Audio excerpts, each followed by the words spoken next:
Untuk melihat seperti apa kondisi terkini di lokasi banjir dan longsor di Ciganjur, sudah ada Nadia Raisa di sana. Nadia, bagaimana kondisi terkini di sana?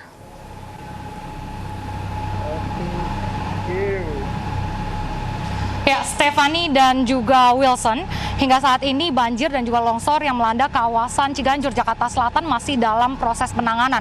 Untuk banjirnya sendiri, air sudah semakin surut, namun untuk genangan sisanya masih dilakukan penyedotan menggunakan pipa pemompa. Sementara itu, untuk tembok ataupun turap yang jebol juga masih dalam penanganan. Bisa dilihat ada satu ekskavator di sini yang dipergunakan untuk membersihkan puing-puing sisa reruntuhan yang kemarin memang menimpa 5 rumah warga.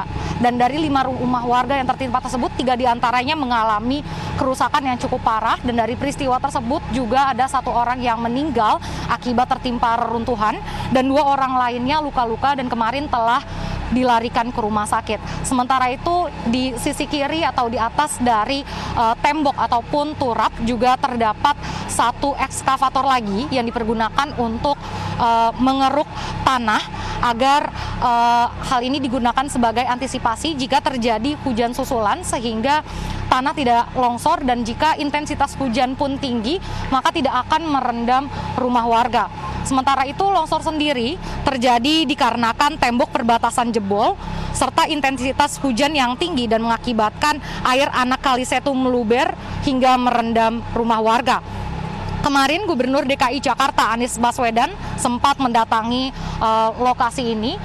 Beliau juga mengatakan bahwa yang terpenting langkah pertamanya adalah menjamin kesehatan dan juga makanan serta minuman dan juga kebutuhan warga lainnya harus tercukupi. Selain itu, ia juga mengatakan bahwa nantinya akan ada dinas yang melakukan pengecekan ke sini perihal investigasi tata ruang wilayah terdampak, apakah memang rumah-rumah ataupun permukiman yang ada di sini sudah memenuhi aturan ataupun sesuai dengan aturan tata ruang yang ada ataukah tidak.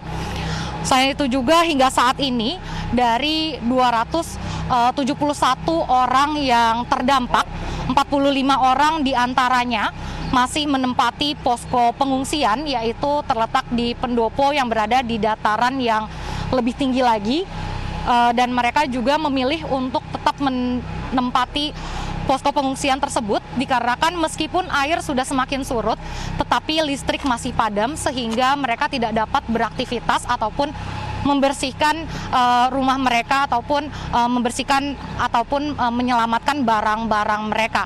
Selain itu juga untuk di posko pengungsian sendiri bantuan logistik baik itu makanan, selimut dan kebutuhan-kebutuhan lainnya warga mengaku sudah tercukupi. Selain itu juga PMI masih berjaga untuk memeriksa kesehatan warga di situ. Ya, Wilson dan juga Stephanie.